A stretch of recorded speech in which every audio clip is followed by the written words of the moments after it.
le monde, j'espère que vous vous portez bien. Moi ça va très bien puisqu'aujourd'hui je vais parler de mes deux sujets préférés dans une même vidéo, l'alimentation et la peau.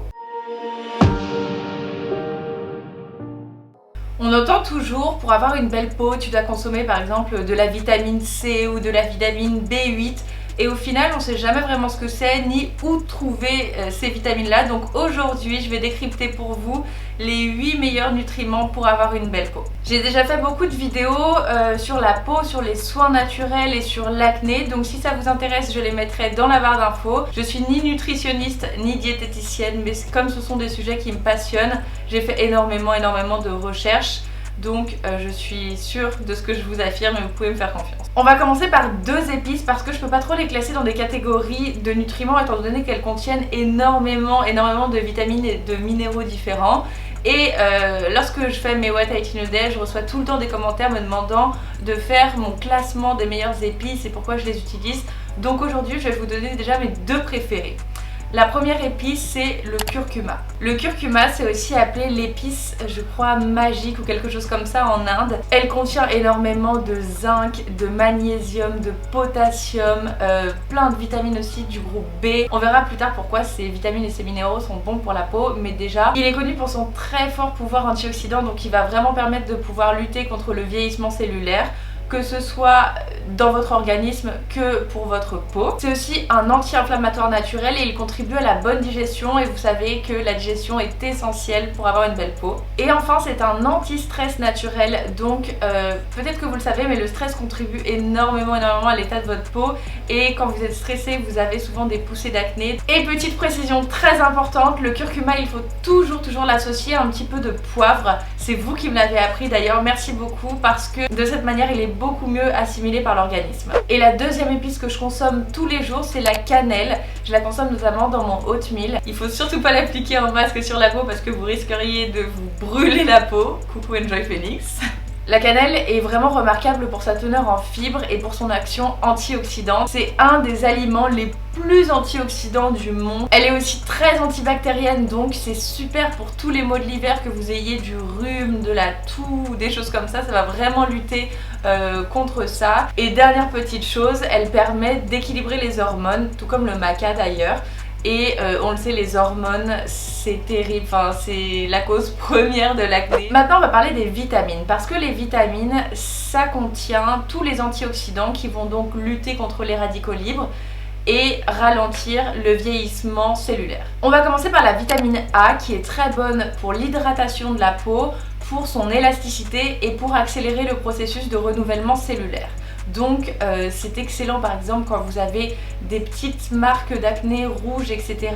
Ça va permettre vraiment de renouveler votre peau plus rapidement, donc d'estomper les traces plus rapidement également, tout en gardant votre peau hydratée. Où trouve-t-on la vitamine A? Eh bien il y a deux sources comme vous pouvez vous en douter, une source animale et une source végétale. Dans les sources animales, on a le jaune d'œuf qui est très riche en vitamine A, mais on a aussi des trucs horribles comme le foie et les abats. Et enfin on a des sources végétales qui contiennent énormément de vitamine A. Alors c'est pas de la vitamine A directement, c'est du bêta-carotène qui est transformé par l'organisme en vitamine A. Et en fait ce sont tous les aliments oranges, comme par exemple la carotte, la mangue, les abricots, la citrouille, le potiron, le potimarron, tout ce qui est orange. Et ensuite on a leurs cousins qui sont eux de couleur verte. On a par exemple les brocolis, le chou vert, la salade, les épinards. À savoir que le bêta-carotène est beaucoup mieux absorbé par l'organisme et vous bénéficierez des bienfaits si vous ajoutez une matière grasse avec. Donc par exemple vous décidez de vous faire une patate douce ou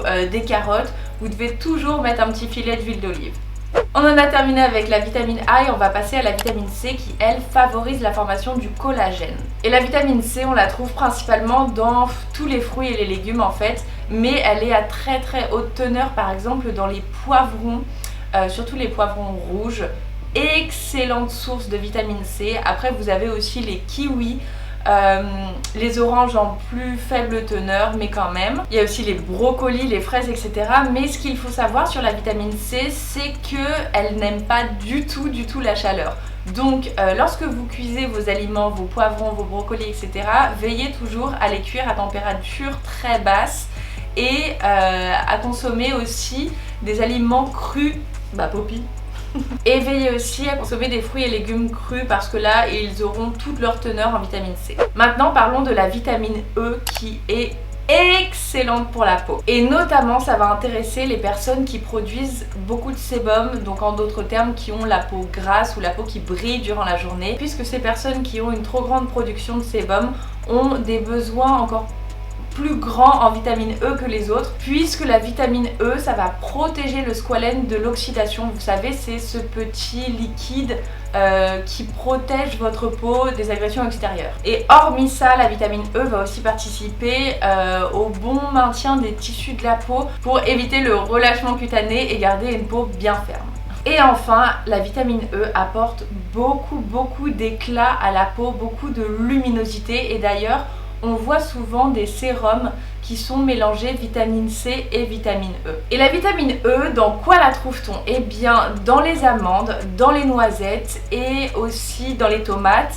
Et sinon dans tous les légumes verts en général, que vous preniez des épinards, des asperges et de l'avocat. Et d'ailleurs je voulais vous faire un petit point sur l'avocat parce que c'est votre meilleur ami honnêtement. Je sais que c'est pas génial pour l'environnement, mais pour votre peau et pour votre organisme, il n'y a pas mieux que l'avocat. Beaucoup de gens pensent que c'est un aliment qui fait grossir, mais pas du tout. C'est des bons lipides qui sont contenus dans l'avocat, donc il permet à la peau de ne pas se dessécher, très important, mais de stabiliser vos hormones. Et comme je vous le disais tout à l'heure, les hormones c'est trop important pour le maintien d'une belle peau. Et l'avocat il est aussi très anti-inflammatoire, donc il va vraiment lutter contre toutes les inflammations qui provoquent les imperfections, les boutons, les points noirs, etc. Ok, alors si je fais un récap, on a vu la vitamine A, la vitamine C, la vitamine E et maintenant on va passer à la vitamine B. Il y a la vitamine B3 qui s'appelle aussi niacine, mais celle-ci je vais pas trop m'attarder là-dessus puisqu'on la trouve un peu dans tous les aliments, donc c'est très rare d'être en carence de vitamine B3. En revanche, la vitamine B5, elle est géniale parce qu'elle va vraiment permettre d'accélérer le processus de cicatrisation. On la retrouve en grande quantité dans les céréales complètes, dans les œufs, dans les poissons et dans les viandes blanches. Et maintenant on va parler de la vitamine B8 qui s'appelle biotine. Je pense que ça vous parle plus avec ce terme là puisque je vous avais dit que je faisais une cure de biotine pour avoir des cheveux plus forts. Puisque si vous êtes en carence de vitamine B8, vous allez avoir des pertes de cheveux et de l'eczéma aussi notamment. Bon, maintenant j'ai plus besoin de faire des cures de biotine parce que j'ai trouvé dans quels aliments elle était en très grande quantité.